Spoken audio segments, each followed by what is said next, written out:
Hola a todos mis amigos, bienvenidos a un episodio más del Poder de la Enseñanza, su canal. Así se llama el canal, El Poder de la Enseñanza. Soy Omar, muchas gracias por acompañarme, muchas gracias por seguirme cada semana y por suscribirse al canal. Gracias por darle like o me gusta, la manito hacia arriba. Gracias por dar sus opiniones también, siempre les leo, siempre me complace el poder saber de que las clases les ayudan en algo. De verdad, muchísimas gracias. No olvidemos que el objetivo no solamente es brindar información, sino poderles brindar algunas alternativas para que puedan obviamente enseñar más acerca de Cristo y conocer. Y obviamente el objetivo es poder edificarnos. ¿Que son importantes las clases? Por supuesto que son importantes las clases, siempre son importantes. No importa el maestro que lo enseñe. Eh, pero si tienes a alguien que deseas, ¿por qué? Porque a veces no se entiende algunas cosas. Algunas partes de las escrituras, el lenguaje es antiguo, las escrituras tienen una forma de escritura, el Señor no todo te lo revela de inmediatamente, entonces es importante que a veces uno pueda tener una ayuda. No nos creamos que lo sabemos todo. Si ya tienes 30 años en la iglesia, qué bueno, te felicito, pero te invito a que puedas ver los videos o puedas ver otros videos que hay en internet, de tal manera que puedas aprender más. Y el objetivo no solamente es, como les digo siempre, tener la información, sino poderle compartir a los demás, en todos que podamos venir a Cristo. Así que, a empezar la clase del libro de Mormón, otro testamento de Jesucristo, nos corresponde lo que es la semana del 22 de abril al 28 de abril. Ya estamos terminando el mes. Y estamos, como siempre los menciono, estamos estudiando el manual Ven, sígueme de la Iglesia de Jesucristo de los Santos de los Últimos Días. Nos corresponde el episodio 17 y veremos en esta ocasión ya un libro nuevo que viene a ser el libro de Mosía, capítulo 1 al capítulo 3. Así que bienvenidos. Y a seguir adelante, siempre dejen sus comentarios, siempre los leo y poco a poco voy a ir respondiendo. Gracias por acompañarnos y vamos a empezar la clase de esta semana. El título de la clase es Llenos de amor para con Dios y todos los hombres. Qué bonito, ¿verdad? Bonito título que pone el manual. Ese es el título de la clase. Veremos cómo podemos amar a Dios a través del prójimo. Si pensamos en el prójimo, también estamos pensando en Dios. Ahí se le ve a Jesús con las mujeres. Obviamente, un hombre que llegó a consolar a las mujeres por estar, pues, o llegar a un lugar sumamente machista, como era el pueblo judío de esa época. Sin embargo, el Señor llega a consolar a las mujeres, que ese era el objetivo. Esta semana nos corresponde lo que viene a ser casi 5 hojas y media, tal como vemos en la imagen, desde Mosía capítulo 1 al capítulo 3. Así que todavía creo que estamos a favor. Son pocos capítulos, son 3 capítulos que podemos leer. Creo que está suave la lectura de este año. El año pasado o el anteaño pasado era mucho más, un poco más trajín, buscar. Un poco más arduo, pero este año el libro de Mormón es más suave poder leerlo, poder llegar a cumplir la meta de fin de año de poder leer las escrituras. Así que vamos a empezar el libro de Mosía. Mosía capítulo 1, el comienzo del compendio de Mormón. Así que sería bueno que sepas esto. Te voy a dar un poco. Trato en las clases de poder dar un poco de historia, un poco dar de las escrituras y un poco hablar del tema central que es que aprendemos de las escrituras, ¿verdad? Y un poco de la historia es que aquí en este libro de Mosía comienza el compendio de Mormón. ¿Qué es un compendio? Ya lo he hablado, es un resumen. El resumen de Mormón, el trabajo del profeta Mormón en realidad. Hermano, ¿qué? ¿Y los primeros libros no trabajó Mormón? No, pues no trabajó, ya lo he narrado, ya lo he dicho, y si te has perdido la clase, pues te lo digo ahora. Mormón no hizo prácticamente nada con el libro de Primera de Nefi, Segunda de Nefi, con el libro de Jacob, con el libro de Nos, Jarón, Omni. Recién empieza con las palabras de Mormón y ahora empieza ya su trabajo, lo que es a partir del libro de Mosía. Pero vamos a ver más, todavía hay muchas cosas más intrigantes en esta novela, se podría decir novela espiritual.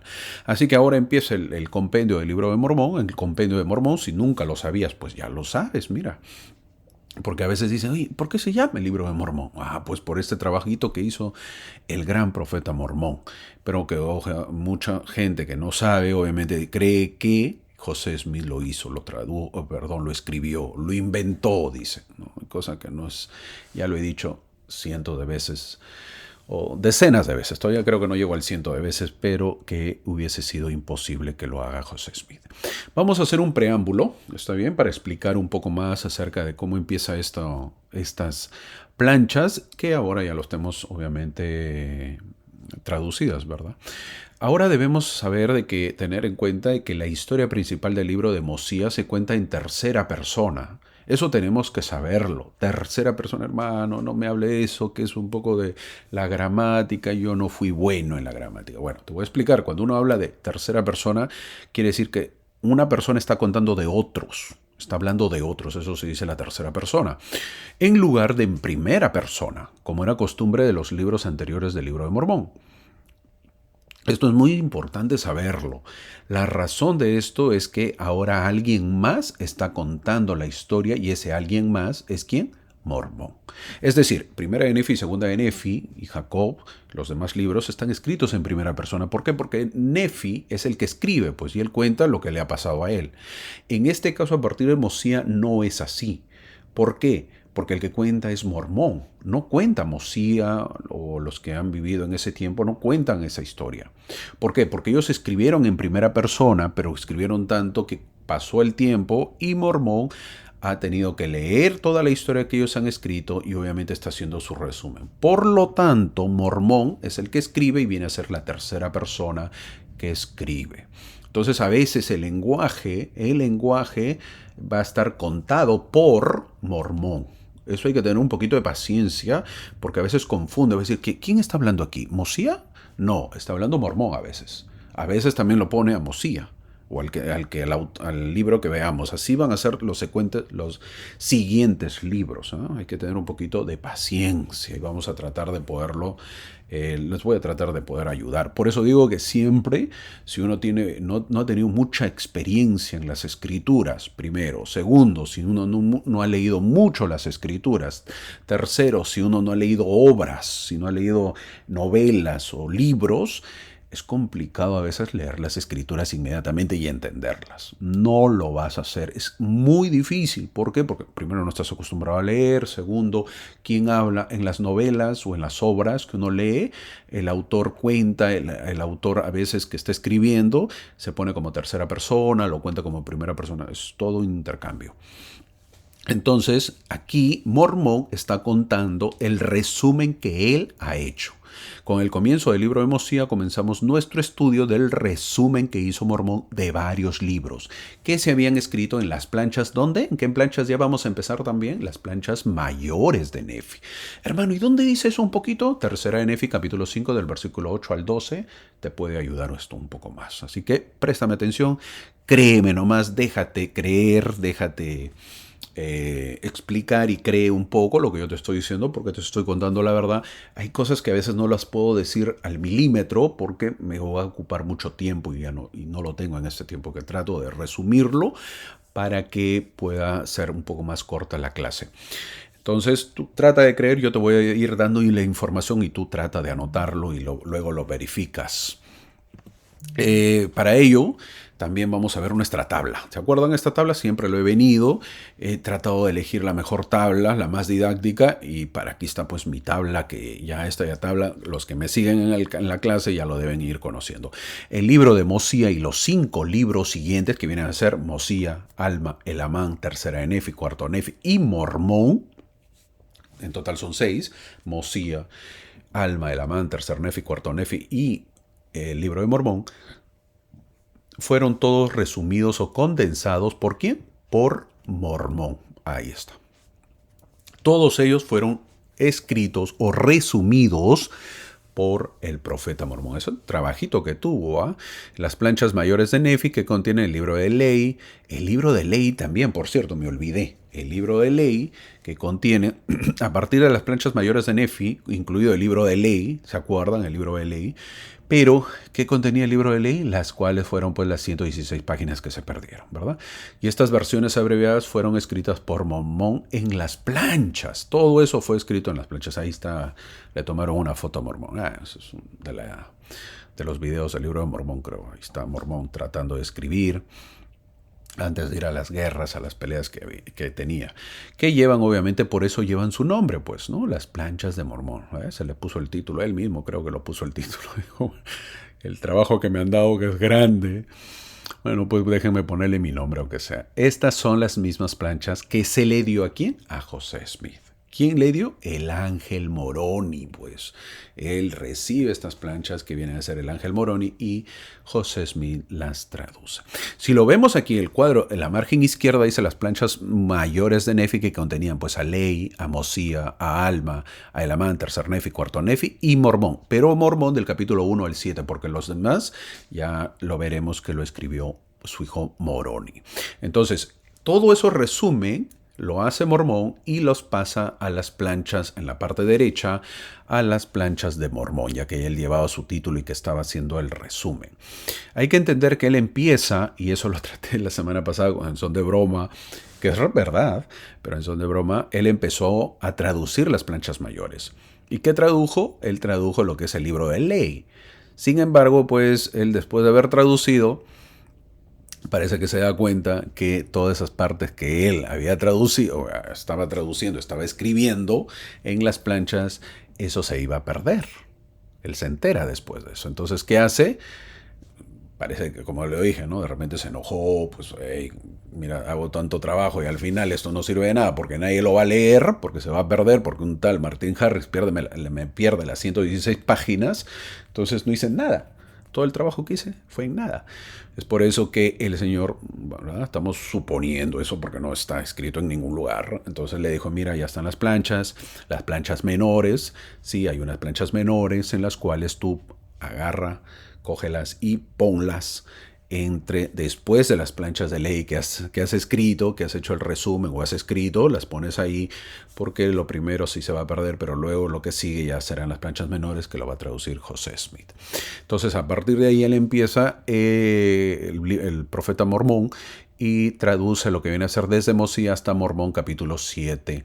Las planchas contienen pues todo eso, luego también va a seguir ya Mormón el 8 al 9, luego sigue Éter y luego sigue Moroni ya que se termina. Y obviamente hay una parte, tal como vemos en la columna derecha, hay una parte en la parte final, en la parte de abajo de la torre, hay una parte que es la parte sellada. ¿Qué contendrá? No se sabe. ¿No? Hay especulaciones nada más de lo que se contiene, de repente más evangelio, de más lugares, de más ciudades, y no se sabe. Pero eso es lo que tenemos. Espero que poco a poco, lo estoy repitiendo varias veces, poco a poco ya lo vayamos entendiendo. Les soy sincero, con estas clases que yo les enseño, trato de explicarles, yo también he aprendido. O sea, hay muchas cosas que se me van abriendo la mente a mí y voy aprendiendo, porque yo las sabía, pero obviamente también me olvido, hay algunas cosas que no he prestado atención y se me va pasando olvidando, y luego ya cuando estoy estudiando se me viene a la mente y obviamente pues uno va aprendiendo, ¿no? Así que yo también, no crean que el maestro no aprende, el maestro siempre aprende. Eso es algo bueno. Okay.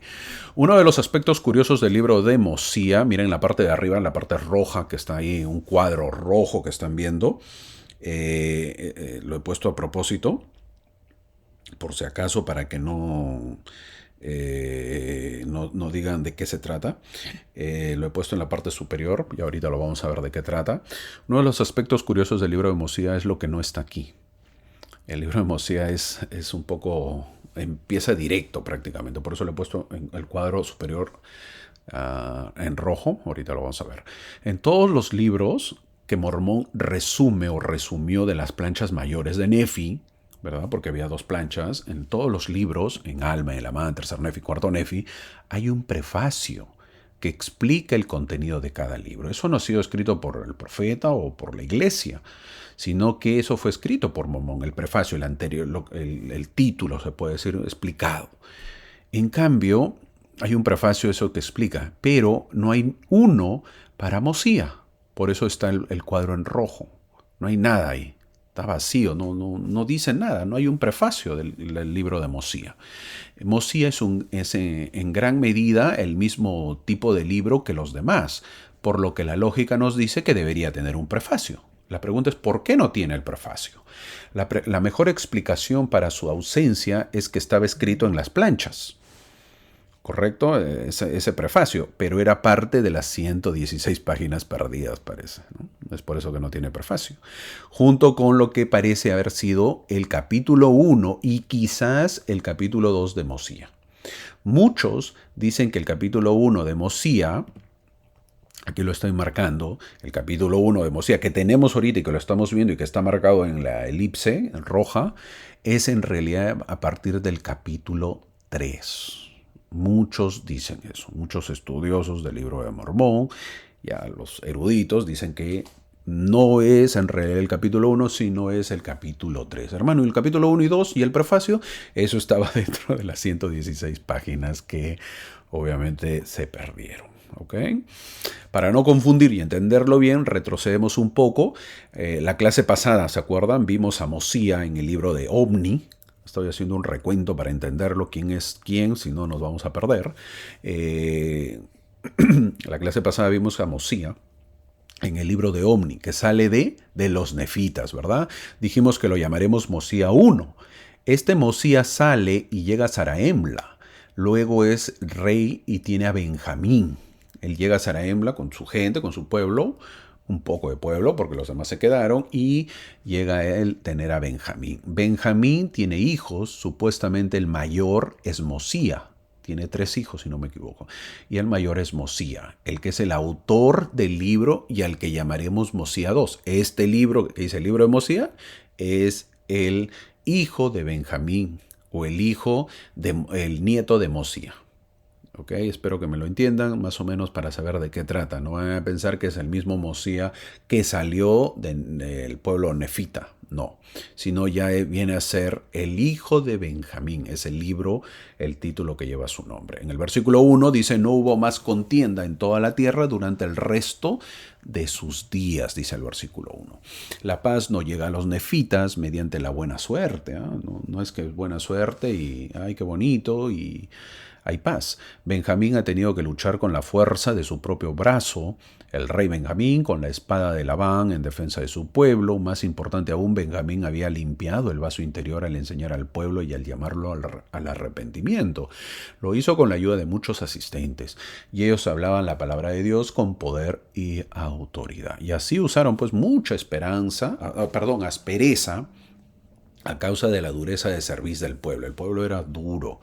Entonces, lo que hizo el rey Benjamín es tratar de enseñarles que el pueblo debería arrepentirse. Ciertamente, la paz que siguió a los éxitos militares de Benjamín fue más producto de su liderazgo espiritual. Un rey muy espiritual y tenía un buen liderazgo. Y eso obviamente le ayudó para la fuerza militar.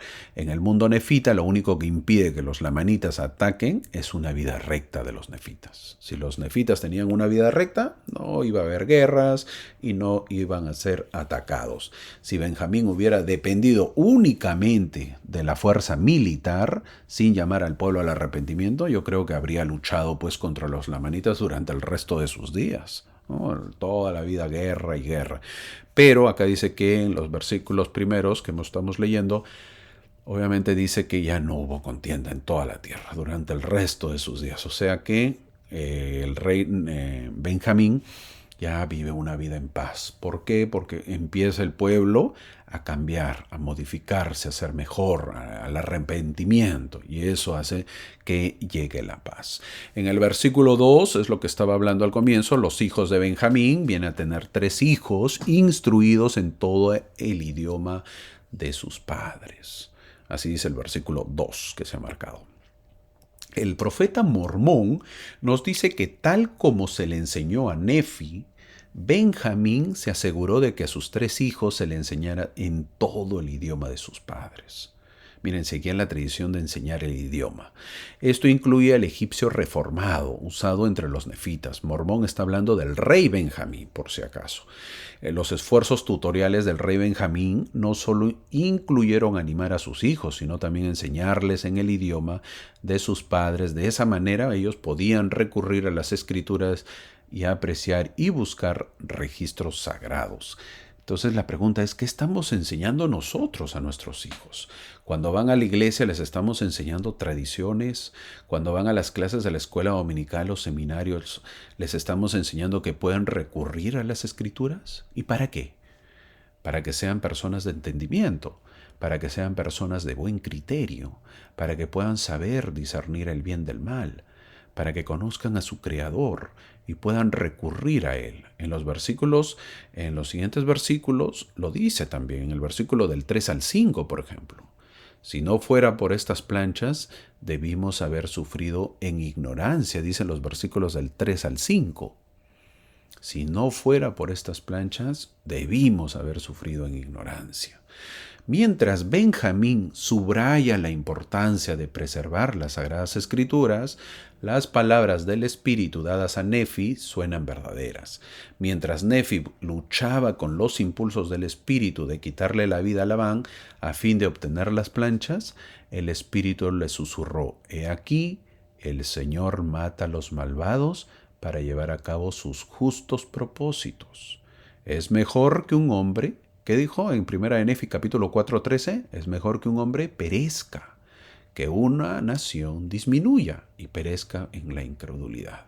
Es por eso que a ellos les sirvió muchísimo las Escrituras.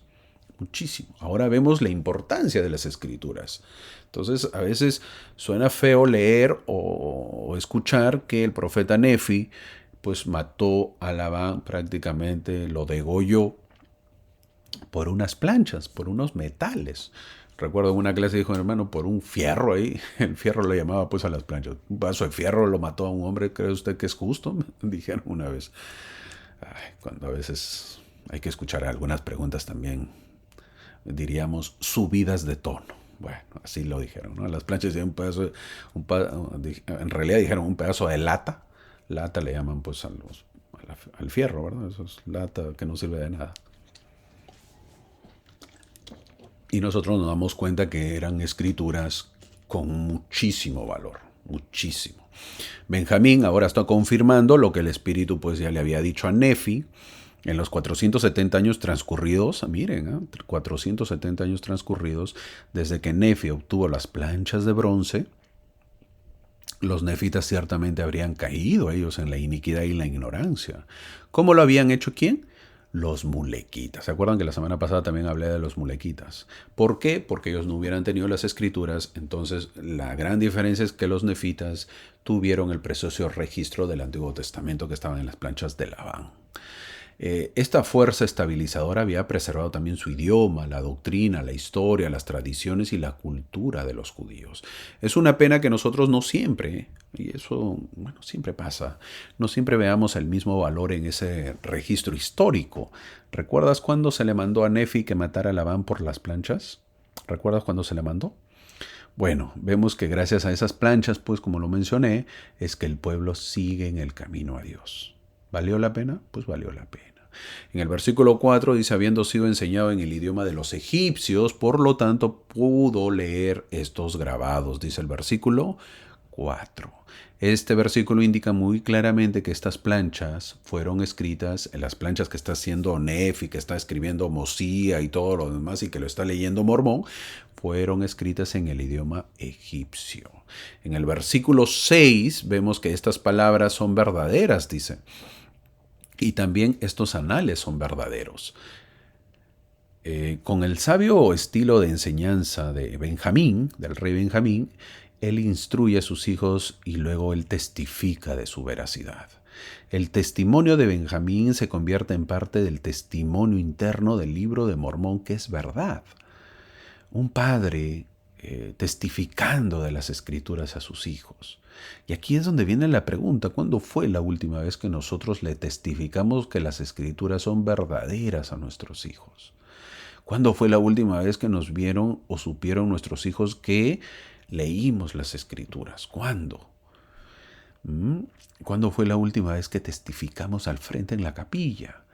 Que eso sea frecuente en nuestras vidas. No, hermano, es que me da vergüenza, no, es que no quiero salir, es que sí, no me animo. Y no podemos estar en esa situación, es nuestra fe, nuestro testimonio. Ojalá que participemos más, que demos testimonio de las escrituras, ojalá que las leamos también, para saber que estas son verdaderas. O sea, hubo mucha gente involucrada aquí leyendo, traduciendo, escribiendo, pasando de un resumen a otro, como fue Mormón, el profeta José Smith traduciéndolo, la iglesia haciendo su reporte, para que llegue a nuestro idioma español, consiguiendo pues traductores, y encima uno, es más, te lo pone en aplicación. No, todo creemos a veces que es fácil, es simple. Y no sabemos en realidad cómo llegó o cómo llega hasta nuestras manos. Es todo un trabajo que hay que hacerlo. ¿Para qué? Para que tú digas, ay, tengo pereza, ay, hermano, tengo sueño. Después de mi serie que voy a ver, leo las escrituras. Estamos mal así, ¿verdad? No creo que así vamos a ir mejorando. Entonces en el versículo 7 también dice, recuerda escudriñarlas, dice en el versículo 7, recuerda escudriñarlas, las escrituras, diligentemente. Las escrituras tienen poco valor a menos que se escudriñen. Son útiles si se leen. Ahí vemos a un niñito pues leyendo sus escrituras. El Señor nunca ha mandado a los santos leer por si acaso las escrituras. Él siempre ordena escudriñarlas. El resultado de la búsqueda diligente es que uno llega a ser como los hijos de Mosía, que se habían fortalecido en el conocimiento de la verdad. Entonces tenemos que escudriñar las escrituras. Una lectura casual y poco frecuente a las escrituras generalmente no abrirá pues la puerta a los susurros del espíritu ni proporcionará ideas. Se obtienen ciertas bendiciones cuando uno escudriña las escrituras. A medida que una persona estudia las palabras del Señor y las obedece, él o ella se acerca al Salvador y obtiene un mayor deseo de vivir una mejor vida, una vida más justa. Las heridas también, cuando uno lee las escrituras, las heridas espirituales sanan, son sanadas. Tengamos el hábito de recurrir a las escrituras. Con estas clases tratamos de que pueda ser un hábito en nuestras vidas. Espero que todos podamos estar leyendo las escrituras. A veces yo leo sus comentarios y ponen, hermano, estoy de camino a mi trabajo escuchando sus clases. ¡Qué bueno! Me alegra, de verdad que me alegra. ¿Por qué? Porque es una forma de, por lo menos, tener buenos pensamientos, seguir leyendo o escuchando buenos mensajes. Eso es importante. O si tienen las escrituras en digital, también pueden ponerlas y ir escuchando. De tal manera que nos vamos grabando todo lo que desea, todo lo que el Señor quiere para nosotros. El resultado de la búsqueda diligente es que uno llega a ser como los hijos de Mosía, que se habían fortalecido, pues ellos estaban fuertes en el conocimiento de la verdad. Entonces, una lectura casual y poco frecuente de las escrituras generalmente no abrirá las puertas del espíritu, las puertas del susurro del espíritu. A medida que una persona estudia las palabras del Señor y las obedece, se va a acercar más al Salvador. Las heridas espirituales van a sanar. Tengamos el hábito siempre de recurrir a las escrituras. Luego vemos en el versículo 8 la mano, ahí en el versículo 8, más o menos, que se está marcando, bueno, se va a marcar un poquito más adelante, la mano de Mormón, es decir, su trabajo, muchas cosas más enseñó Benjamín a sus hijos, dice en el versículo 8, pero no están escritas en este libro, es decir, las omití, es lo que dice Mormón, ¿verdad? Las omití, es decir, hice un resumen y puso en lo más importante, es lo que está diciendo Mormón. Miren, ahí usa la tercera persona. Y la pregunta que le diríamos, hey, Mormón, ¿por qué no pusiste todo? Y creo que nos respondería, ¿no? Si preguntamos eso, creo que escucharíamos la respuesta. Porque ni lo que tienes las lees, y menos leerías lo demás. Así que mejor debemos estar calladitos, no le diríamos nada a Mormón, ¿verdad? Porque nos diría eso. Quieren que les ponga más y ni siquiera lo que pongo leen. Wow, así nos diría. En el versículo 10 que está marcado dice, mañana proclamaré, le dice Benjamín a su hijo, a Mosía, que tú eres el rey, dice en el versículo 10. Aunque la base de datos es pequeña, Benjamín era un padre especial.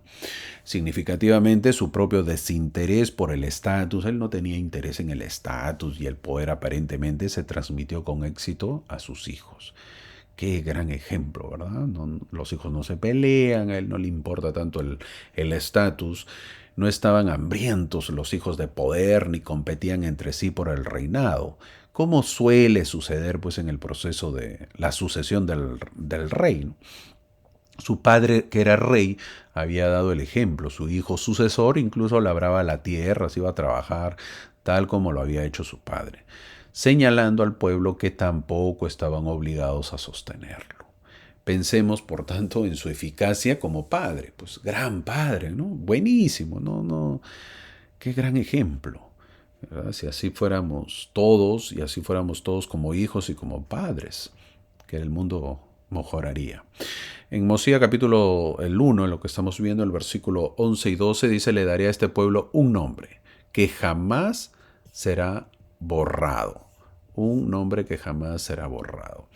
El nombre que Benjamín le da a su pueblo es el nombre de Cristo. Deja en claro que la recepción de este nombre está específicamente ligada al pacto que hicieron después de escudriñar o de escuchar su sermón.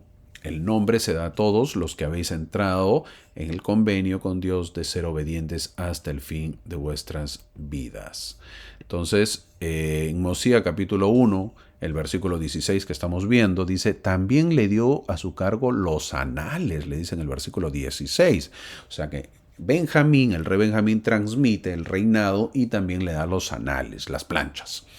Este versículo es interesante. ¿Por qué? Porque cataloga pues lo que fue transferido de un profeta a otro. Incluía todos los registros, las planchas de bronce, las planchas de Nefi, las grandes y pequeñas, la espada de Labán, ¿cómo se llama? La leona también. Todos ellos se mantuvieron juntos, o sea, todo eso le entregaban. Presumiblemente transferidos pues como un grupo a cada profeta, que posteriormente fue encargado a ellos, ¿no? Les tenían que encargar y te tenías que hacer cargo y escribir encima. Bonito trabajo. Los escritos de Mormón implican que habían muchos registros. Eso ya lo he contado, que él se hizo cargo de todas estas cosas. Eso dice en Mormón capítulo 1, los versículos del 3 al 4. Ya lo he contado esta historia y lo voy a contar otra vez para que se te grabe. Hace unas semanas lo he contado. Esta verdad muestra más claramente, eso lo cuenta el profeta el profeta Brigham Young.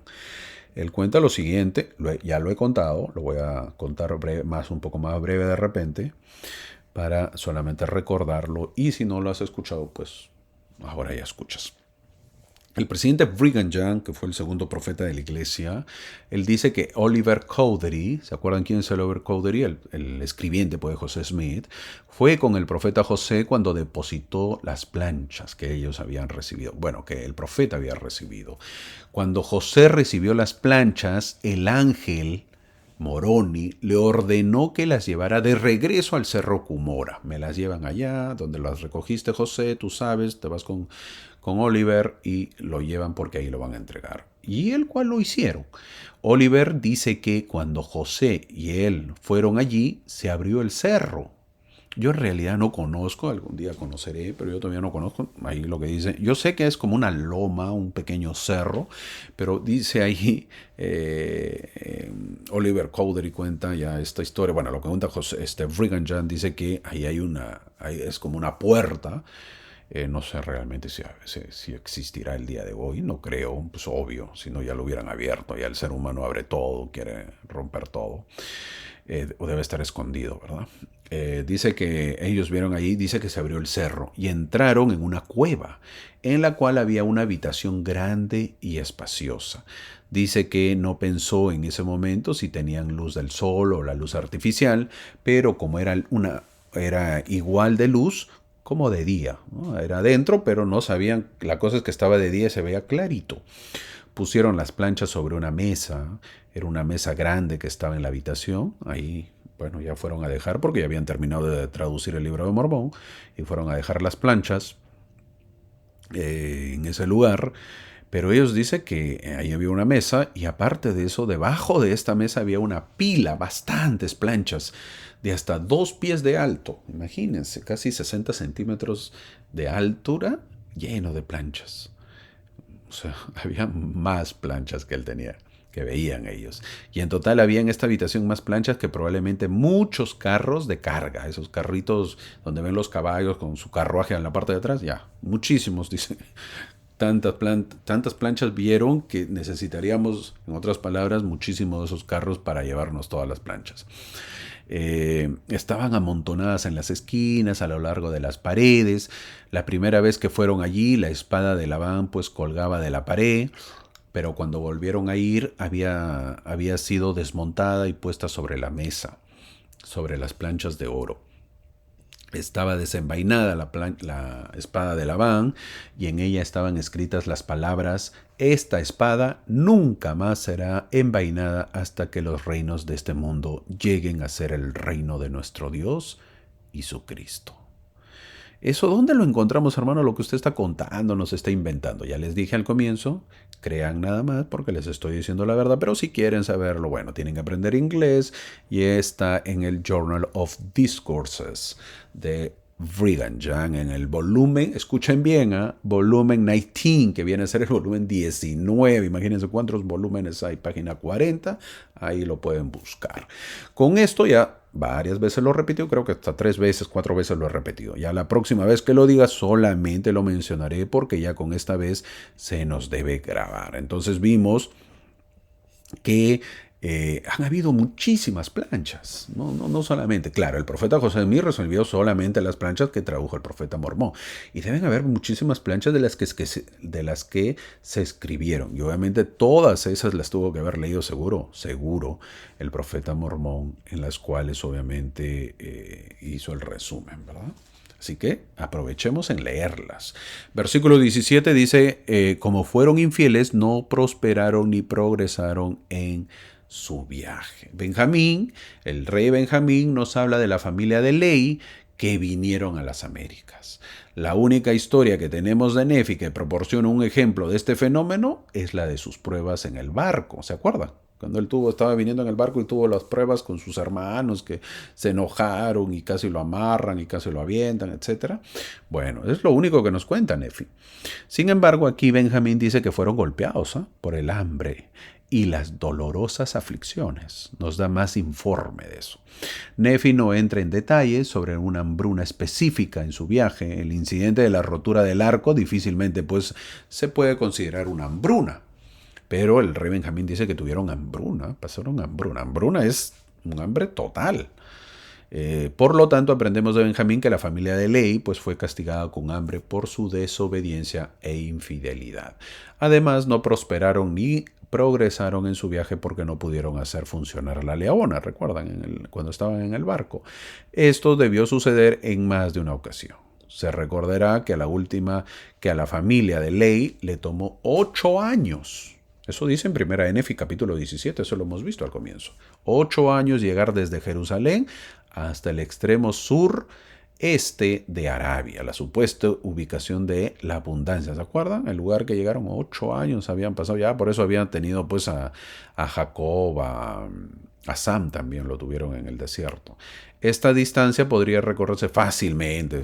En la actualidad pues se recorre en poco tiempo, y en ese tiempo también en menos de 8 años, no totalmente, lo hubieran recorrido rápido. Parece que la familia pues fue castigada con un viaje más largo por su desobediencia, por su propia desobediencia. Aunque en menor escala, parece que la familia de Lehi tuvo una experiencia en Arabia similar a la experiencia que tuvieron pues los hijos de Israel que vagaban por el desierto, ¿no? 40 años les tomó a ellos tomar el desierto, y obviamente la quinta parte del tiempo le tomó a la familia de Lehi. Recuerden que cuando Lehi vio las cosas que estaban escritas en la bola o en la leona, temió y tembló en gran manera, ¿verdad? El punto no es criticar a la familia de Lehi, sino reconocer el patrón, que la obediencia lleva a uno por un camino recto hacia su destino. La desobediencia solo trae dolor, aflicciones dolorosas y obviamente desviaciones innecesarias pues en el camino de la vida, ¿no? Te van dando vueltas y vueltas, todo por tu desobediencia. Eso siempre hay que saberlo. ¿Y dónde iba a suceder la transferencia de mando entonces? El versículo 18 dice en el templo. O sea, el rey Lehi, volvemos a la historia, el rey Lehi no, el rey Benjamín va a entregar el mando a su hijo. ¿Y dónde lo iba a hacer? en el templo. Versículo 18 lo dice. El versículo 18 dice que se iban a reunir en el templo. Entonces la pregunta que es, ¿a dónde vamos a recibir nosotros revelación? ¿A dónde vamos a poder estar con el Señor? Una forma es el templo.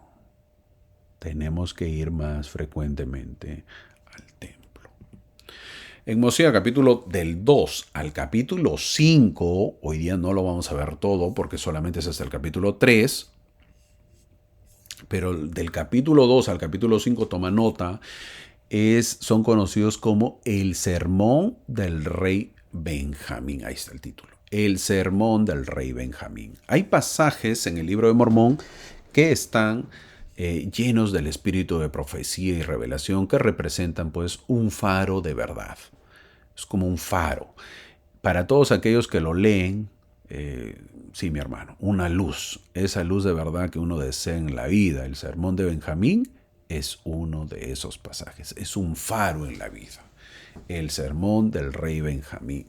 Que alguien lea estos capítulos y luego descarte el libro de Mormón como una farsa, que diga que es mentira, como una invención, es rechazar al Señor.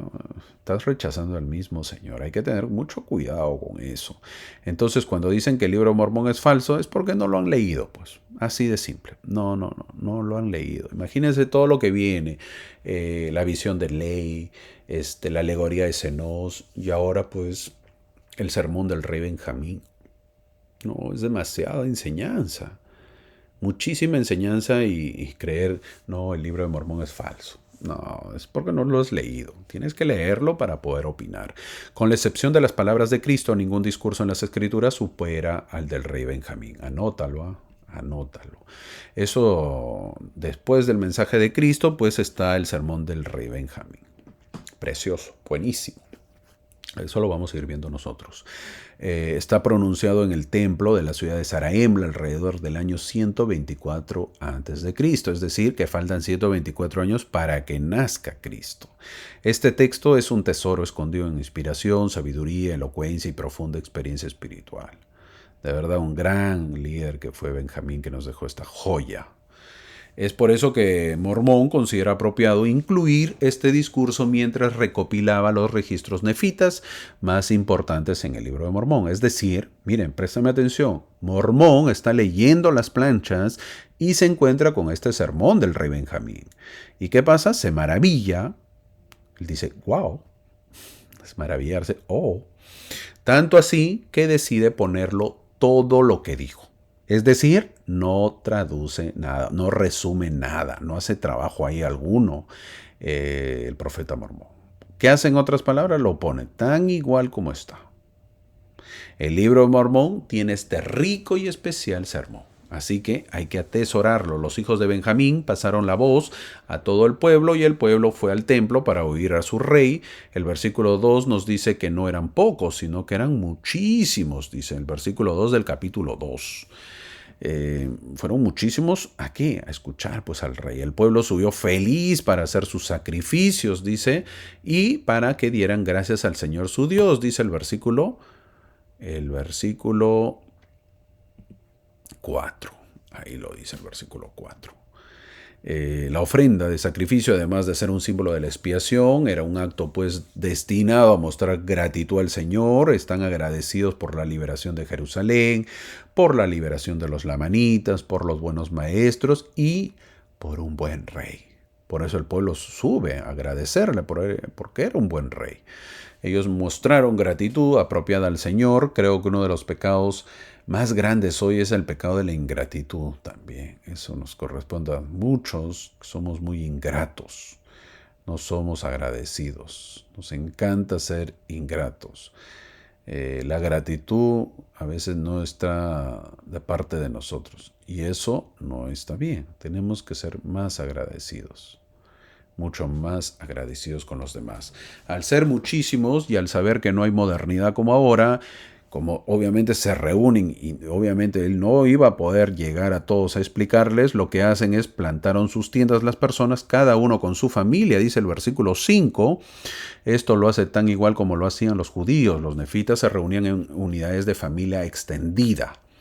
Esto se puede deducir de la definición de familia que se da. Él dice ahí en las escrituras, en los versículos, dice su esposa, sus hijos, sus hijas, los hijos de sus hijas. Por lo tanto, la familia de un hombre en el tiempo del rey Benjamín estaba formada no solo por su esposa e hijos, sino por ¿quién? Por sus nietos, sus yernos, sus nueras y también sus nietos. ¿De verdad, hermano? A ver, ¿dónde dice eso? Lo marco porque eso me conviene. De esa manera yo ya no me salgo de la casa de mis suegros o de mis papás. Ahora sí tengo una excusa. Aquí las escrituras lo dicen. Siempre usando las escrituras para tu beneficio.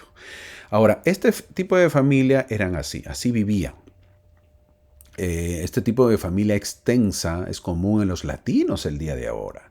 Los hijos se casan y traen a la esposa a vivir a la casa de los padres, o a la esposa lleva al esposo a la casa de los suegros. Es por eso que viven en casas que al final pues parecen edificios, ¿verdad?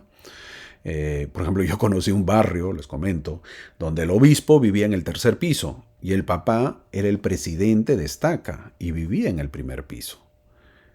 ¿Quieres que te dé un consejo? Consejo. ¿Ok? Eso es un consejo aparte nada más. Jamás, jamás vivas con tus padres. Si eres varón, en otras palabras, eres hombre, consigue una casa, departamento, una habitación, lo que sea, pero a solas con tu esposa. Y si eres mujer, dile a tu esposo que no importa, pero se van a vivir al cerro. No importa, pero a solas. Esto es un consejo.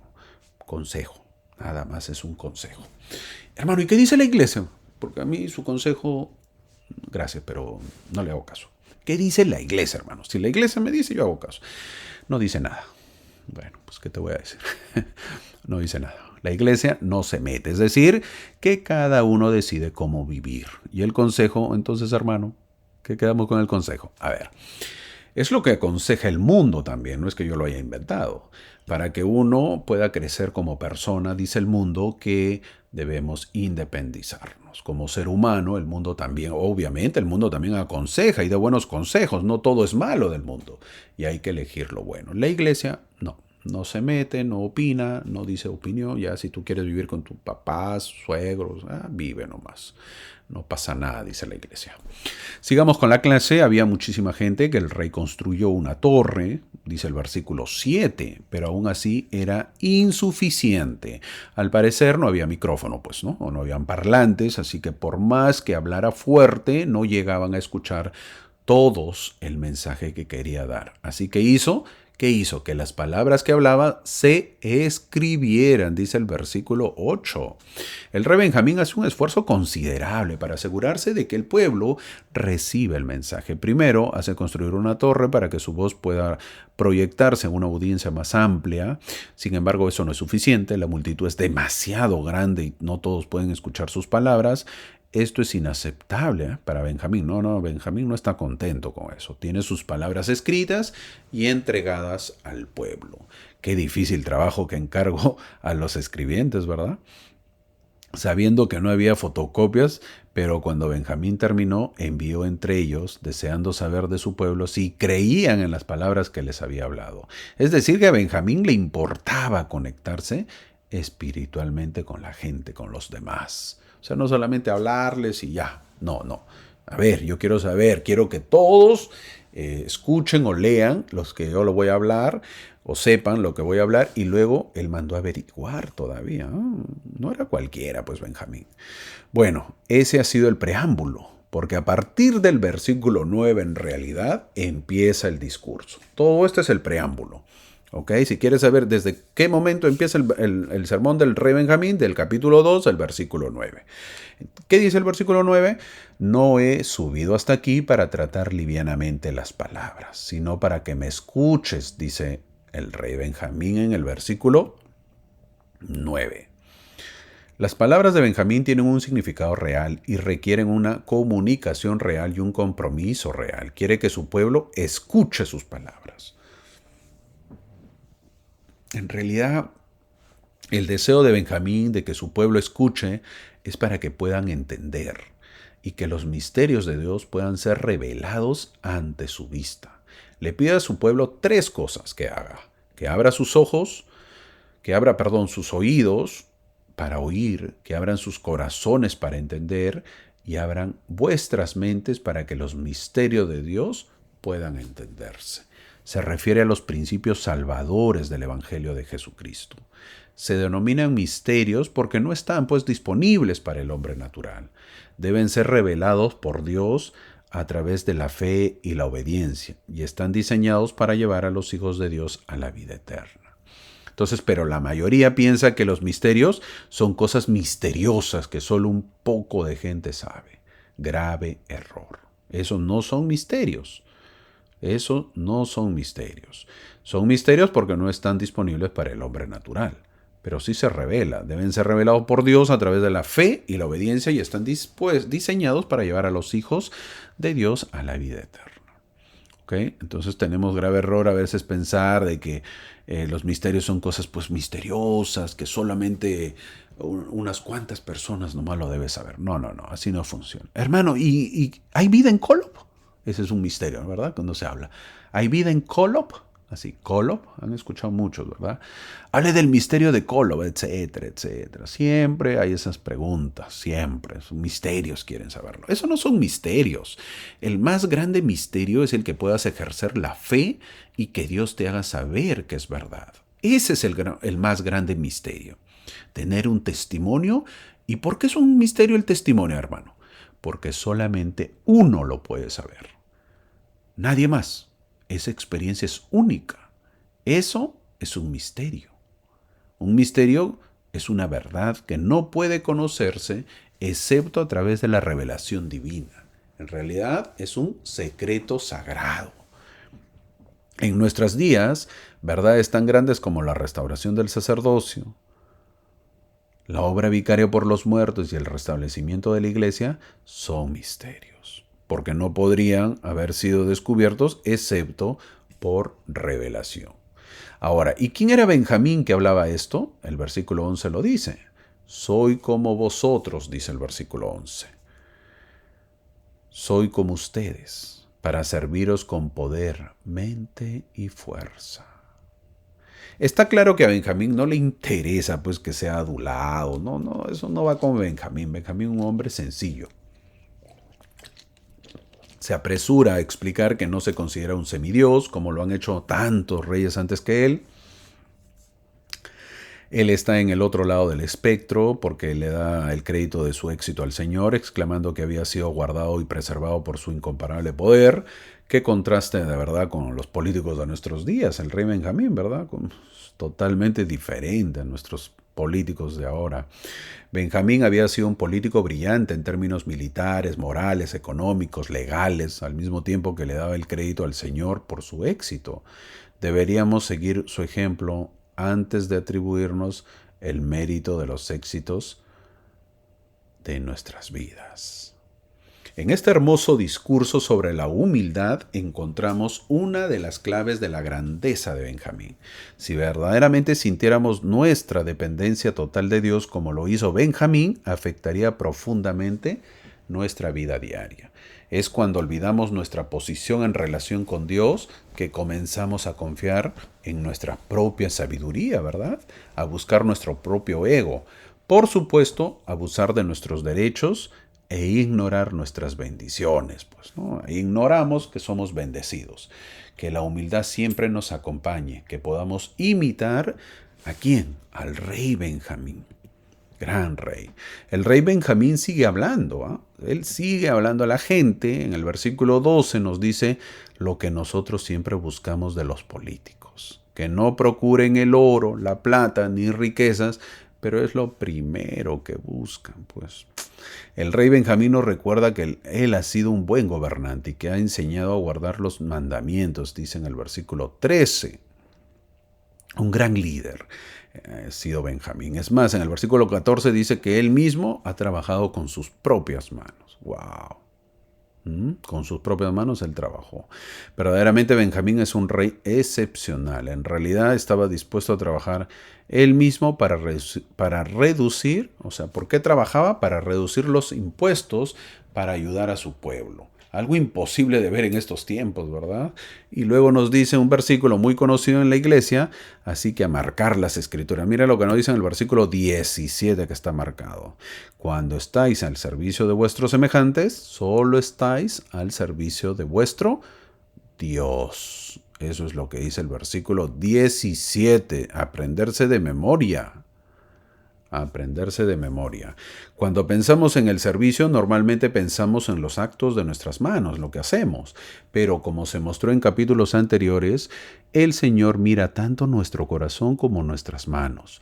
Para purificar nuestro servicio a Dios y a nuestros semejantes es importante considerar no solo cómo servirnos, sino también por qué servirnos. Este es uno de los pasajes más citados del libro de Mormón, el versículo 17 que le he leído. Algunos sirven para esperar una recompensa terrenal y otros por amor a las personas. El servicio generoso, de corazón abierto y pleno hacia nuestros semejantes es lo que nos trae la mayor felicidad. Si sirve porque ama a sus semejantes, entonces nunca se va a sentir decepcionado. Nunca. Pero el rey Benjamín todavía fue más directo, porque en el versículo 18, que ya no lo mencionamos, les dijo, ¿y si yo no debéis trabajar para serviros unos a otros? El método de enseñanza más poderoso es el ejemplo. El ministerio del rey Benjamín es un ejemplo de servicio a su pueblo. Ciertamente si el rey puede serviros a los súbditos, entonces los súbditos pueden servir al rey y entre sí. Yo les he puesto de ejemplo, dice. Ahora ustedes tienen que hacer lo mismo, dice el rey Benjamín. Entonces a partir de ahora, a servir, pues. Pero aún así también el rey Benjamín nos dice que, versículo 20 y 21, si les sirvierais con toda vuestra alma, seríais siervos inútiles. Si es que con todo eso nos queremos justificar, Benjamín deja en claro que no podemos alabar al Señor lo suficiente ni podemos servirle con suficiente diligencia para pagar la deuda que tenemos. Así que no funciona así. Entonces, hermano, ya no voy a servir, pues. Estos versículos se refieren a aquellos siervos inútiles que después de hacer algunas buenas obras insisten en llevar la puntuación, ¿verdad? No, a ver, yo cuánto he servido, cuántas horas, cuánto tiempo. Nos preocupa si nuestro pequeño acto es notado o no. Queremos la recompensa. Nos encanta la recompensa. Luego habla de lo que tenemos una deuda con Dios. Cuando contamos nuestras bendiciones, dice el versículo 24. El versículo 24 habla de eso. También habla de la deuda que surge cuando recibimos grandes bendiciones por la obediencia. Y había un motivo por la que los reunió a todos el rey Benjamín. En los versículos 27 y 28 que se está marcando. Me halle... Él dice, ¿verdad? Que yo me halle sin culpa cuando comparezca ante Dios y para poder limpiar mis vestidos de vuestra sangre. Es lo que dice. Benjamín ha vivido toda una vida de servicio. Tiene un deseo interminable de ser puro ante el Señor. Respecto a su propia vida, afirma, puedo responder hoy con la conciencia tranquila delante de Dios. Pero todavía tiene un par de cosas de las que debe ocupar antes de entregar su cuerpo mortal. Él necesita nombrar un sucesor y hacerlo de manera pacífica. Y necesita testificar al pueblo, como él dice, que vuestra sangre no caiga, que vuestra sangre no caiga sobre mí. Esta es la tradición de los profetas nefitas, magnificar su llamamiento como atalayas, pues, ¿no? En la torre, de tal manera que el Señor no pudiera responsabilizarlos por los pecados de su pueblo. El vigilante de la torre tiene la responsabilidad de advertir a la gente de un peligro inminente. El presidente John Taylor, tercer presidente de la iglesia, dijo en una ocasión, hablando a los hermanos del sacerdocio, si no magnifican sus llamamientos, Dios los hará responsable de aquellos a quienes podrían haber salvado si hubieran cumplido con su deber. Fin del comentario. Es decir, que Benjamín se quiere ir limpio de este mundo. Se quiere preparado. Él quiere irse ya preparado para los coros celestiales que lo reciban. Qué gran enseñanza que nos da Benjamín y que podemos imitar. ¿Has enseñado o compartido el Evangelio con los tuyos?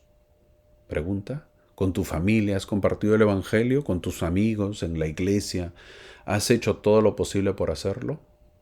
En el versículo 32 dice el pueblo que su hijo Mosía será el rey y gobernante del pueblo. ¡Wow! Pasa una sucesión muy bonita de líderes muy buenos. Los versículos del 36 al 37 habla acerca de la rebelión abierta contra Dios. El libro de Mormón explica cómo y por qué es peor pecar contra el conocimiento de Dios, porque el que peca contra la luz recibirá mayor condenación. Los versículos 38 hablan de las demandas de la justicia divina. Eso es lo que dice el versículo 38. Hacen que uno retroceda de la presencia del Señor. Obviamente no vamos a poder estar con Dios si no tenemos pues una vida justa, ¿verdad? Y digna. Vamos a retroceder de su presencia. La conciencia nos dirá en qué nivel de distancia estar. No podemos estar a su lado si tenemos una vida indigna, sino que sería divina y justicia. Sino que sería una divina justicia, ¿verdad? Lo que se debe vivir. ¿Y qué sucederá entonces con los obedientes? En el versículo 41 dice, aquellos que guarden los mandamientos son benditos en todas las cosas. Bueno, qué gran ejemplo. Dios en su misericordia y bondad ha confirmado las bendiciones a todos aquellos que han aceptado sus consejos y los han llevado a cabo en el espíritu con el que fueron dados. Es por eso que tenemos que enseñar y a todos a guardar los mandamientos. Hermano, yo guardo los mandamientos, pero no veo los resultados. Una vez más, en el Evangelio no existe el tiempo. Es decir, el tiempo de Dios es diferente del tiempo de nosotros. Ya lo he contado varias veces. Yo he conocido a dos familias, las dos familias obedientes al Evangelio. Pero una familia parecía que no tenía problemas, vivía una vida feliz, mientras que la otra familia problemas y problemas de todo tipo. Pasó el tiempo y los hijos de ambas familias crecieron y los problemas empezaron a llegar a la familia que no lo había tenido.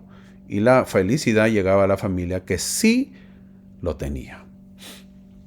Yo lo menciono porque he mirado a las familias desde afuera, por eso hago la comparación. Entonces la pregunta es, ¿qué hacer? Seguir guardando los mandamientos y ten por seguro que siempre, siempre habrán bendiciones. Entramos al capítulo 3, el cual sigue hablando el mensaje del rey Benjamín, sigue y nos cuenta de que ha sido visitado por un ángel, dice en el versículo 2. ¿Debido a qué? Bueno, en el versículo 4 dice que es debido a sus oraciones. Entonces todo lo que diga es lo que el ángel le dijo. Él no está hablando de sí mismo, sino del ángel. Pero antes de seguir no podemos dejar pasar en el versículo 3 que dice que el ángel vino a declararle buenas nuevas de gran gozo. Hay un paralelo entre esta visita angelical de Benjamín y la visita angelical a los pastores, ¿se acuerdan? En el Antiguo Testamento, fuera de Belén, que los visita. A ambos se les aparecieron ángeles para declararle buenas nuevas de gran gozo que serán para todo el pueblo. Qué bonito, se habla del Salvador, se le da el nombre y se da el mensaje para el gozo y regocijo del pueblo. ¿Y cuál es el mensaje del ángel? De que Jesucristo vendrá a la tierra. Y vendrá a la tierra para ayudar a la gente y sufrirá incluso más de lo que el hombre pueda sufrir, dice el versículo 7. El sufrimiento de Cristo sacó sangre de cada poro de su cuerpo. Esto puede parecernos imposible, pero así pasó. Eso dijo el elder James Talmage. ¿Quién fue James Talmage? El que escribió pues Jesús el Cristo, el que fue apóstol de la iglesia. Él dijo lo siguiente: la agonía de Cristo en el huerto es insostenible para la mente finita, tanto en intensidad como en excusa. Él luchó y gimió bajo una carga como ningún otro ser que haya vivido en la tierra podría siquiera concebir como posible, dijo el elder Talmage. Él no fue un dolor físico, no fue solo angustia mental la que le hizo sufrir tal tortura que le produjo una extrusión de sangre por cada poro, sino una agonía espiritual del alma, como solo Dios era capaz de experimentar. Ningún otro hombre, dijo el elder Talmage, por grandes que fueran sus poderes físicos o resistencia mental, hubiera podido sufrir así. Ningún otro hombre, no, nadie hubiera podido a ese nivel que yo llego. Es lo que dijo. Ningún hombre. Es muy fuerte. Imagínense, no es una angustia mental la que le hizo sufrir tal tortura, que le produjo pues que brotara como sangre de sus brazos, de sus poros. Es una agonía espiritual terrible. Su organismo humano había sucumbido. Si hubiera sido cualquier persona, hubiera muerto, en otras palabras. En aquella hora de angustia, Cristo enfrentó y venció todos los horrores de Satanás, que Satanás, el príncipe de este mundo, lo pudo afligir de alguna manera real, pero incomprensible obviamente para el hombre. El Salvador tomó sobre sí la carga de los pecados de la humanidad desde Adán hasta el fin del mundo. Eso es lo que dijo el Elder Talmage. Okay, fin del comentario. El versículo 8 también nos dice el rey Benjamín que esa persona que vendrá a la tierra, que será el Salvador y hará la expiación, será llamado Jesucristo, el Hijo de Dios. Es lo que dice el versículo 8. Algunos han criticado el libro de Mormón, porque dice, los profetas del libro de Mormón usan el término Cristo antes del nacimiento del Salvador. ¿Por qué? Porque la palabra Cristo es la forma griega. Pero Jacob nos ayuda, el libro de Jacob nos ayuda a comprender esto porque él también explica que el ángel del Señor le dijo cuál debería ser su nombre. Porque la última noche el ángel me habló que ese debería ser su nombre. Entonces, si te revela el hombre, pues también te reveló, si te revela el ángel, también, obviamente, para que conozcas todo, también, obviamente, tú puedes tener una revelación directa con el Espíritu. Entonces, en el versículo 9, incluso después de todo esto, lo considerarán un hombre. Es increíble. Todo lo que pasa a Cristo, pero aún así los judíos lo consideraron, ¿qué? Un hombre, dice en el versículo 9. La perspectiva pues, de los profetas nefitas es que Jesús de Nazaret es el Santo de Israel, el creador del cielo y de la tierra. La perspectiva, en cambio, de los judíos de Nazaret es que es el hijo de José y María. No. Para nosotros no es el hijo de Dios. No. Es José y María el hijo. Su papá es el carpintero. El pueblo de Nazaret le preguntó, ¿se acuerdan? ¿De dónde tiene esta sabiduría, estos milagros? ¿No es este el hijo del carpintero? Le dijeron. ¿Se acuerda? Él fue considerado pues un hombre, nada más. O peor aún, un poseído por un demonio, como era un pensamiento sorprendente para Benjamín. ¿Cómo los judíos pensaban eso de Jesús? Este pasaje plantea la antigua pregunta. ¿Qué pensáis de Cristo? ¿Era un hombre o era el Dios del Antiguo Testamento? ¿Qué pensamos? El elder Neil Maxwell dijo, mis amigos y vecinos, hermanos y hermanas, todos, la pregunta más importante de la historia humana es una que no desaparecerá. Resuena a lo largo de los pasillos del tiempo y Jesús les preguntó, ¿qué pensáis del Cristo? En Mateo 22:42. Tarde o temprano esta es la pregunta vital para todos los hombres mortales, incluidos ustedes, amigos míos. Y no responder a esta pregunta es una respuesta, por si acaso. No, yo todavía no respondo. Ya estás respondiendo así, si dices eso. Deberíamos preguntarnos como lo diríamos hoy. ¿Qué pensamos de Cristo? Y luego hacerlo un poco más personal y preguntar, ¿qué pienso yo de Cristo? ¿Pienso en Él como el Redentor de mi alma? ¿Pienso sin lugar a dudas en Él como aquel que se apareció al profeta José Smith? ¿Creo que Él estableció esta iglesia sobre la tierra?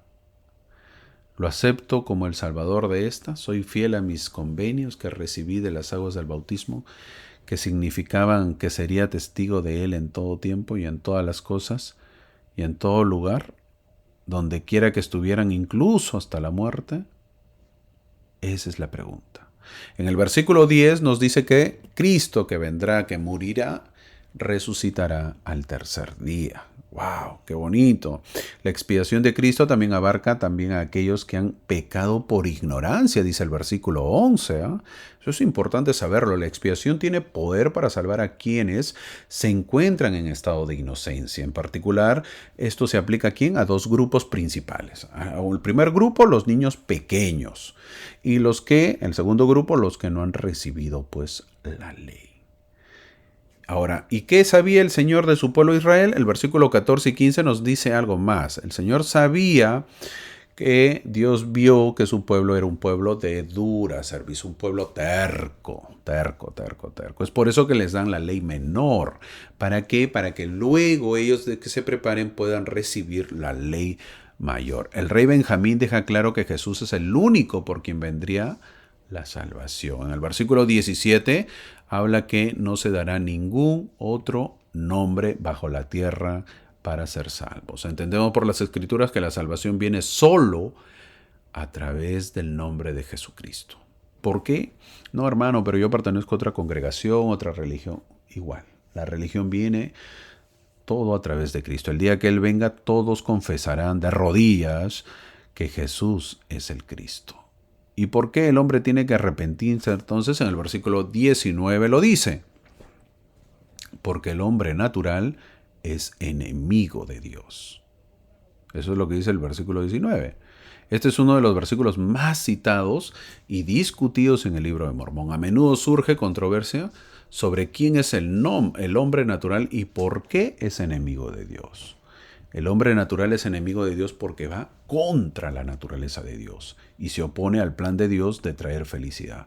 El plan de felicidad es que los hombres vengan a Cristo y sean bautizados. El Espíritu de Cristo es dado a todo hombre para que pueda distinguir el bien del mal. A medida que entre en contacto con el Evangelio, el mensajero de Dios, que es el Espíritu Santo, le enseñará poco a poco sobre el convenio bautismal. Por lo tanto, los no bautizados son enemigos de Dios. Además, aquellos que son bautizados pueden perder la luz y la verdad a causa de la desobediencia. El versículo 19 nos habla de la transformación del estado natural al estado espiritual, que se logra solo a través de la mediación y expiación de Cristo, a través del poder del Espíritu Santo. Eso lo experimenta un misionero, por ejemplo. Un misionero está cuando a veces la persona tiene el Espíritu de Cristo, y obviamente llega el Evangelio a su vida y tiene el deseo de poder aprender, tú le estás enseñando al investigador y el investigador ya está en el paraíso. Es decir, te dice sí, todo.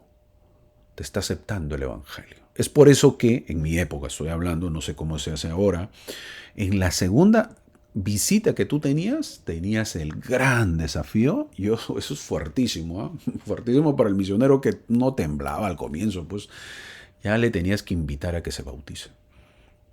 Así, hacerle una pregunta directa.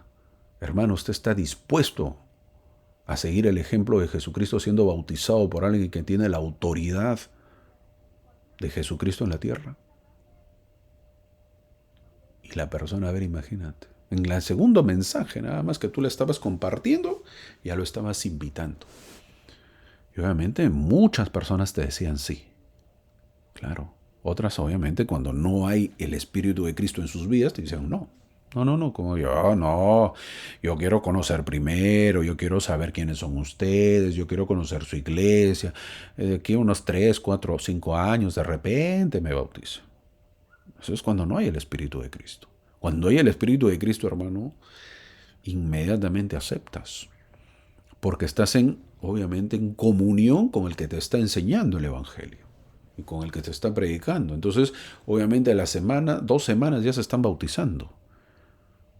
¿Por qué? Porque hay esa sintonía espiritual. Es el Espíritu de Cristo que le está testificando. Entonces, es el mensajero de Dios, que es el Espíritu Santo, le está enseñando sobre el convenio bautismal, poco a poco, hasta que él pueda recibir esa confirmación. Es hermoso, es muy hermoso. El rey Benjamín también les dice a su pueblo que han oído el mensaje y que esto será un testimonio en el día del juicio, les dice en el versículo 24, o sea, se lava las manos también, ¿verdad? El rey Benjamín.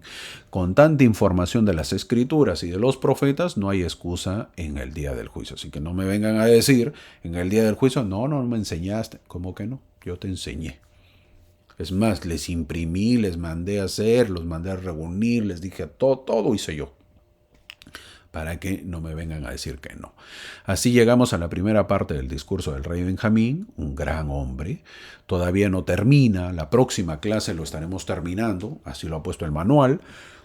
Hoy hemos visto a un rey, un poco más conociendo lo que es el rey Benjamín, un rey diferente, un rey o líder que es difícil encontrar en estos tiempos tan convulsionados, ¿no? Es dificilísimo, donde llegan al poder y se aprovechan o hacen leyes para sus beneficios, están todo para su beneficio, el pueblo pues no les importa nada. En el capítulo 2, versículo 17 que hemos visto, nos enseña que cuando estamos en el servicio de nuestros semejantes, solo estamos al servicio de Dios. El rey Benjamín no permitió que su poder, riqueza o estatus alteraran su humilde modelo de servicio. Que aumentemos nuestra capacidad de recibir revelación. Necesitamos esa conexión con el cielo para conocer nuestros límites. Jesús no vino a abolir la ley, anular la ley del Antiguo Testamento que vivía el pueblo del rey Benjamín. Jesús no viene a abolir la ley del Antiguo Testamento. Al contrario, la vino a perfeccionar. ¿Por qué? Dado a que a lo largo del tiempo nosotros la habíamos deformado, y una ley deformada pues ya no sirve. Ellos habían puesto sus leyes, los judíos en la época de Cristo, ellos habían cambiado toda la ley y así con esas leyes pues no era ya el evangelio de Dios. Nosotros, el ser humano, deforma el evangelio con nuestras costumbres, con nuestras leyes o normas o vestimentas. Y estamos cambiando, y por eso que tiene que el líder poner orden. Un hermano le dijo a una hermana hace un tiempo, hermanita, a solas le dijo, ¿no? Quiero hablar con usted, después de que dio los testimonios, porque la hermana pues se paraba y daba un testimonio de 15 minutos y siempre, y contaba una historia y contaba. Entonces hasta que el líder le dijo, hermana, ve acá, y habló a solas y le dijo, a solas, no le dijo en público, me pareció perfecto, y le dijo, hermana, el testimonio es más breve, tiene que hablar de esto. La hermana se enojó y no dijo, ya no vuelvo a dar mi testimonio, ya, ahí está, más tranquilos, ya estén. Ya no se paraba ya la hermana, enojada ya, ahí con cada los primeros domingos, ahí con sus labios estirados ahí, enojada ya. Y yo quiero otro líder que venga y yo voy a hablar eso con un líder, porque no me pueden quitar mi espiritualidad, decía la hermana. No. Así se va tergiversando y se va deformando pues el evangelio, ¿no? Entonces, si hay un líder que no permite eso, entonces ya viene la segunda persona y dice, si la hermana está dando 15, yo también doy 15. Y ahí viene el otro, 15, y se acabó. Ya, no hay reunión. 3 nomás dieron su testimonio y chao, cada uno a su casa. Y no es así no funciona el evangelio.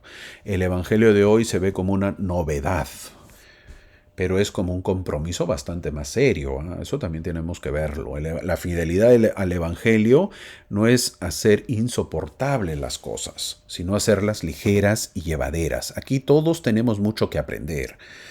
Hay muchos maestros, por ejemplo, que sufren enseñando el evangelio. Hermano, mis alumnos no prenden la cámara cuando les enseño por Zoom. Hermano, a mi clase van pocos. Hermano, a mi clase de la escuela dominical no quieren entrar. Hermano, en mi clase no quieren participar, etcétera y etcétera. También es bueno hacerse una autocrítica. Uno mismo. Poner ejemplos. Como el rey Benjamín. El rey Benjamín se hace una autocrítica y él mismo dice, yo estoy trabajando. Así como ustedes trabajan, yo también trabajo. Ustedes no me están pagando a mí. Yo no soy rey y paro durmiendo en mi casa o en el reinado o en el palacio. No, yo vengo a trabajar con usted. Y la gente lo miraba, sus hijos también trabajando. Entonces uno tiene que hacerse una autocrítica. También es bueno, los maestros, hacerse una autocrítica. Una cosa es enseñar a jovencitos, hay que saber, y otra a adultos. Una cosa es enseñar a diario y otra semanal. Ya lo he repetido varias veces. ¿Quieres ser un buen maestro? No hables mucho. Debes preguntar. Pregunta a tus alumnos, a tus jovencitos. Pregunta, hazle preguntas del evangelio en la clase. Pregunta y deja que ellos hablen. No hables demasiado. Pregunta y deja que los alumnos respondan. El buen maestro modula las respuestas, las conduce. Disfruta tu enseñanza, mi amigo. Disfruta el poder compartir el Evangelio con los demás, como lo hizo el rey Benjamín. Aprendamos a ser como el rey Benjamín, que deseaba que todos sepan para que sus vestidos estén sin mancha el día que se presente ante el Señor. Que ojalá que nosotros también tengamos ese deseo de que nuestros vestimentas, nuestros vestidos estén limpios cuando nos presentemos ante el Señor y digamos, yo fui maestro, yo enseñé, yo fui alumno, yo inspiré, yo ayudé, yo hice mi parte, hice como el rey Benjamín. Y obviamente que creo que al rey Benjamín lo veremos y le diremos gracias por tu enseñanza, y el rey Benjamín nos dirá gracias, buen siervo, sobre poco fuiste fiel, sobre mucho te pondremos. Que tengamos una hermosa semana. Los espero la próxima semana para seguir disfrutando de las palabras del rey Benjamín y de seguir disfrutando de las Escrituras. Muchas gracias por acompañarme. Nos vemos la próxima semana. Gracias.